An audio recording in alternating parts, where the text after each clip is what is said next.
അങ്ങനെ കാത്തിരിപ്പിനൊടുവിൽ rifle club എന്ന ചിത്രത്തിൻ്റെ ആദ്യ ഷോ കഴിഞ്ഞ് ചിത്രത്തിൻ്റെ ആദ്യ റെസ്പോൺസൊക്കെ പുറത്തുനിന്നുകൊണ്ടിരിക്കുകയാണ്. ആ ഒരു അപ്ഡേഷനാണ് ഇന്നൊരു വീഡിയോ ഭാഗത്ത്. വീഡിയോയ്ക്ക് മുൻപ് വീഡിയോ ലൈക്ക് ചെയ്യുക, ചാനൽ സബ്സ്ക്രൈബ് ചെയ്യാൻ വേണ്ടി ശ്രമിക്കുക. ആഷിഖ് കപൂറിൻ്റെ സംവിധാനത്തിൽ ദിനേശ് പോത്തൻ, അനുരാഗ്, ദർശന രാജേന്ദ്രൻ എന്നൊക്കെ പ്രധാന കഥാപാത്രങ്ങളായി തീർന്ന് റിലീസ് ചെയ്ത ചിത്രമായിരുന്നു റൈഫിൾ ക്ലബ്. എല്ലാ സിനിമാ പ്രേമികളും ഒരേപോലെയായിരുന്നു ചിത്രത്തിൻ്റെ റിലീസിനായി കാത്തിരുന്നത്. അങ്ങനെ കാത്തിരിപ്പിനൊടുവിൽ ഇപ്പോൾ ചിത്രത്തിൻ്റെ ആദ്യ ഷോ കേരളത്തിലെ വിവിധ തിയേറ്ററുകളിൽ അവസാനിക്കുമ്പോൾ ചിത്രത്തിന് മികച്ചൊരു പോസിറ്റീവ് റെസ്പോൺസാണ് വന്നുകൊണ്ടിരിക്കുന്നത്.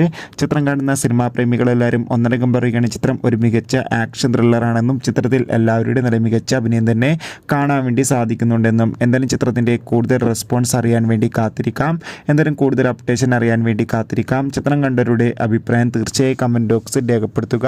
ഈ വരുന്ന ഡിസംബർ മാസം ഇനി ധാരാളം ചിത്രങ്ങൾ OTT റിലീസ് ചെയ്യുന്നു. ചാനൽ പരിശോധിച്ചാൽ നിങ്ങൾക്ക് കാണാൻ വേണ്ടി സാധിക്കും. അതൊക്കെ ഒന്ന് കാണുക. അടുത്തൊരു വീഡിയോയിൽ കാണും വരെ ബൈ.